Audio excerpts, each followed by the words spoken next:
हर हर महादेव दोस्तों, जय श्री केदार। आज दोस्तों केदारनाथ धाम में आपको दिखाते हैं यहाँ पे कितनी टेंट कॉलोनी है। दोस्तों अभी हम जहाँ पे है यहाँ पे दोस्तों आपको नंदी बेस टेंट कॉलोनी मिलेगी। और आने वाले दिनों में दोस्तों अगर आप केदारनाथ धाम में आते हैं तो इन टेंट कॉलोनियों की बहुत ही ज्यादा आपको सख्त जरूरत पड़ने वाली है। इसलिए दोस्तों आज हम आपको केदारनाथ धाम में टेंट कॉलोनियों के बारे में जानकारी देने वाले हैं। और दोस्तों यात्रियों की संख्या लगातार बढ़ रही है।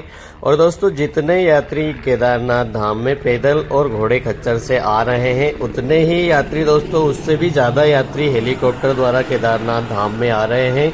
क्योंकि दोस्तों हेलीकॉप्टर हर 5-10 मिनट में लगातार हेलीकॉप्टर उड़ रहे हैं केदारनाथ धाम में। और बहुत सारे श्रद्धालु केदारनाथ धाम में हेलीकॉप्टर द्वारा यात्रा कर रहे हैं। और दोस्तों मौसम केदारनाथ धाम में कब बदल जाए, कब बिगड़ जाए, कब संवर जाए, इसका कोई भरोसा नहीं है। दोस्तों अभी आपको केदारनाथ धाम में नीला आसमान दिखाई दे रहा है, थोड़ी देर में आपको बादल दिखाई देंगे, बारिश होने लग जाती है। दोस्तों बारिश रोजाना केदारनाथ धाम में होती है, मगर हल्की फुल्की बारिश होती है। ज्यादा तेज बारिश केदारनाथ धाम में पिछले 10 से 12 दिनों में देखने को नहीं मिली। और रात में हुई भी हो तो पता नहीं, हम तो सो रहे थे दोस्तों। तो दिन में केदारनाथ धाम में जो बारिश होती है हल्की फुल्की होती है। दोस्तों केदारनाथ धाम में अगर आप आ रहे हैं तो रेनकोट छाता लेके आ सकते हैं। और दोस्तों कभी कभी तो 2-3 घंटे तक इस प्रकार से बारिश होती है कि कपड़े आप पहन के रखो अपने आप ही सूख जाते हैं, इतनी सी बारिश होती है।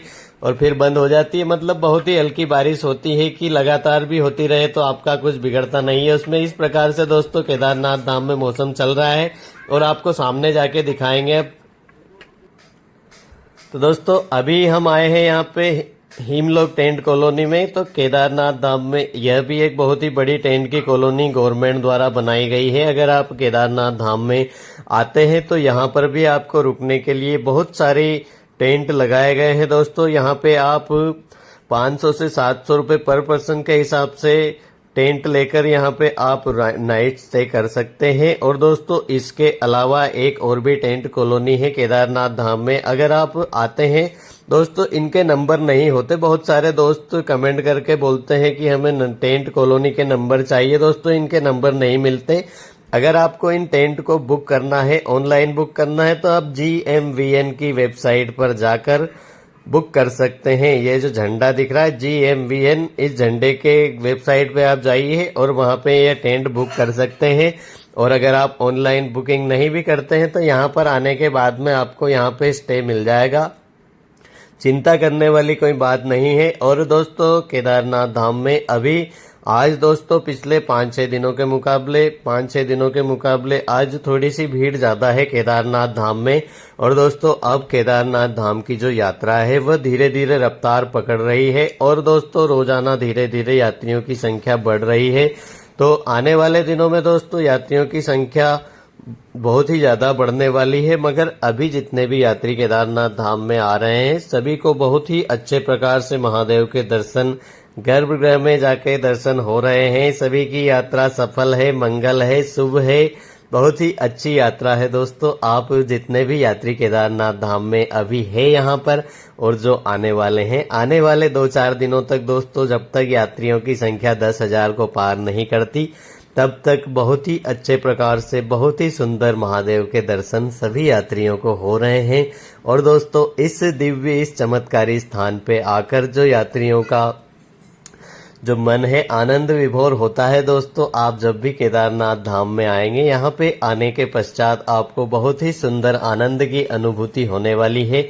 और सामने दोस्तों जो पहाड़ियां हैं, ये पहाड़ियां एक साइड में दोस्तों आपको स्नो वाली पहाड़ी दिखाई देगी, दूसरी साइड आपको घास वाली पहाड़ी दिखाई देगी, तीसरी साइड आपको पेड़ वाली पहाड़ी दिखाई देगी। दोस्तों केदारनाथ धाम में अगर आप आ रहे हैं तो तीनों साइड में आपको अलग अलग प्रकार से पहाड़ी दिखाई देने वाली है। और नीचे मंदाकिनी दोस्तों बहुत ही ज्यादा आपको यहाँ पे तीव्र गति से बहती हुई एक नदी नजर आती है। दोस्तों केदारनाथ धाम में अगर आप आते हैं तो आपका जो अनुभव है बहुत ही गुड, बहुत ही सुपर अनुभव रहने वाला है। अब दोस्तों बात करते हैं केदारनाथ धाम में जब आप आएंगे तो यहाँ पर आपको टेंट कैसे बुक करना है। दोस्तों आप केदारनाथ धाम में आए तो सबसे पहले आप अपनी रुकने की व्यवस्था करें। जैसे ही आप केदारनाथ धाम में अपनी चढ़ाई चढ़ के ऊपर आएंगे दोस्तों, केदारनाथ धाम में आप जो चढ़ाई होती है यह काफी लंबी चढ़ाई है और दोस्तों काफी कठिन चढ़ाई है। तो केदारनाथ धाम में अगर आप आ रहे हैं तो आप कुछ किलोमीटर, आप अगर 5 किलोमीटर भी लगातार अपने घरों में रोजाना 5 किलोमीटर भी चलने की अगर प्रैक्टिस करते हैं तो दोस्तों यहाँ पे आने के बाद में आपको ज्यादा परेशानी नहीं उठानी पड़ती।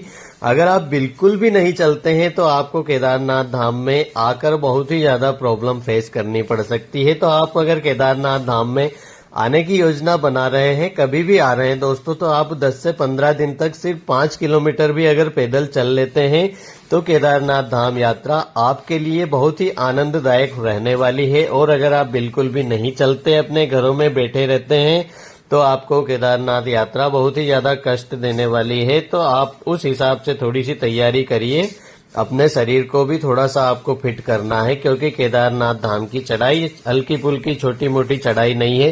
तो दोस्तों हम बात कर रहे थे कि केदारनाथ धाम में जब आप आएंगे तो सबसे पहले आप गौरीकुंड से जो अपनी चढ़ाई स्टार्ट करेंगे, उसमें दोस्तों आपको करीब करीब आप यह मान के चलिए कि आप बड़े ही आराम से अगर चढ़ाई चढ़ के आते हैं तो आप 8 से 9 घंटे में गौरीकुंड से केदारनाथ धाम बहुत ही आराम से बैठते बैठते चलते चलते आराम करते करते आ जाएंगे। और दोस्तों यहाँ पे ऑक्सीजन की कोई कमी नहीं है फिलहाल। तो जब स्नो ज्यादा पड़ती है उस समय पे ऑक्सीजन की कमी होती है, तो आप घबराएं नहीं दोस्तों। बहुत सारे लोग बोलते रहते हैं कि यहाँ पे ऑक्सीजन की कमी से ये हो गया, ऑक्सीजन की कमी से वो हो गया। यहाँ पे ऑक्सीजन की कोई कमी ही नहीं है दोस्तों। पूरा पहाड़ी पे घास लगी हुई है और बहुत ही अच्छी ऑक्सीजन यहाँ पे आपको बहुत ही शुद्ध ताजा हवा मिलती है, तो ऑक्सीजन तो मिलेगी दोस्तों। चिंता ना करें, केदारनाथ धाम में अगर आप आ रहे हैं तो थोड़ा सा जो डर होता है ऑक्सीजन नहीं मिलती, फलाना नहीं मिलता, इन चीजों पे ध्यान न दें